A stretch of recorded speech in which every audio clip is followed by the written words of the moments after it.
Hi, and thanks for logging on to the Daily Dvar. And here's a brand new halacha for you, and it's a 3-day halacha because I'm going to be traveling. So one halacha for you for Sunday the 21st, one for Monday the 22nd, one for Tuesday the 23rd. Here we go. Here's your halacha for Sunday. Whenever it happens that you are in the middle of davening and you hear them saying some other part of the davening and you want to answer amen to something else that's being said, you always have to know where you are and how strict it is and if you're allowed to say it. I'm going to start out by telling you the strictest spot of all, and that is after the words Ga'al Yisrael, before Shmona Esrei. That is like the strictest spot pretty much of the entire davening. Between Ga'al Yisrael and Shmona Esrei, you can pretty much not answer to anything. When you say the words Gal Yisrael, you're supposed to immediately go smoothly into your Shmona Esrei, not answer Amen Yehi Shmei Rabbah, not Amen, certainly not Baruch Hu, Baruch Shemo, or Baruch Hu, or any of those kinds of things, because Gal Yisrael must be connected to the Shmona Esrei. So much so that you should even take the 3 steps forward first, then say Baruch Atah Hashem Gal Yisrael. And that way you can immediately start saying the Shemona Esrei without even waiting to take the 3 steps forward. Also, you should say Goal Yisrael together with the Chazan so that you can't answer Amen to that because you don't say Amen to your own bracha if you're saying it simultaneously. Usually that's the law. And therefore say Goal Yisrael with the Chazan, and then you will be all set.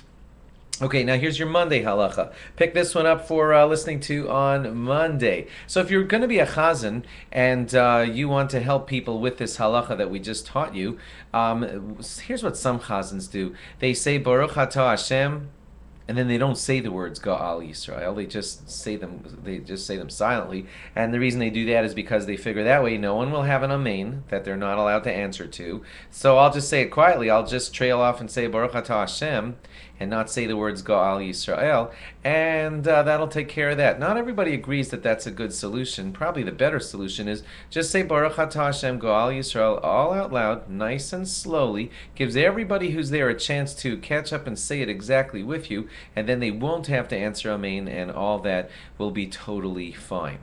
Also, another spot where no communication is allowed at all, and you don't answer to anything, is when you're in the middle of putting on your tefillin. From the time that you start tightening your shel yad onto your arm, right after the bracha part, pretty much then, until after your shel rosh is securely placed on your head. During that time, you don't answer, you don't speak, you don't say anything, you don't communicate in any way whatsoever at all either. So if someone says, "Hi, how you doing?" you certainly don't answer, and you don't even go, You don't make any motions. You just have to be totally quiet with no response, because during that time of putting on your tefillin, there's supposed to be no communicating whatsoever.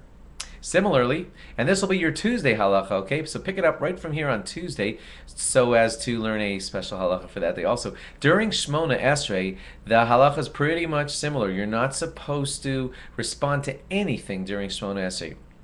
So if someone asks you a question, doesn't realize that you're in the middle of Shemona Esrei, you feel like saying, no, or some kind of motion that I'm in the middle of Shemona Esrei, that's not appropriate either. You're not supposed to communicate at all during your Shemona Esrei. For those people who like to say Ya'ala v'Yavo on a Rosh Chodesh all out loud, that's the way of signifying to everybody else, hey, it's Ya'ala v'Yavo time. That's not so appropriate either, because during that time, you're not supposed to be sending any messages or signals to anybody. And what are you doing saying Ya'ala v'Yavo all out loud? Obviously, you're trying to signal to everybody that it's Rosh Chodesh, and that's not supposed to be done. You're just supposed to say it at normal, ordinary volume. That's the more appropriate and proper thing to do. Thanks for logging on, and log on again on Tuesday night into Wednesday for a brand new law. Bye-bye.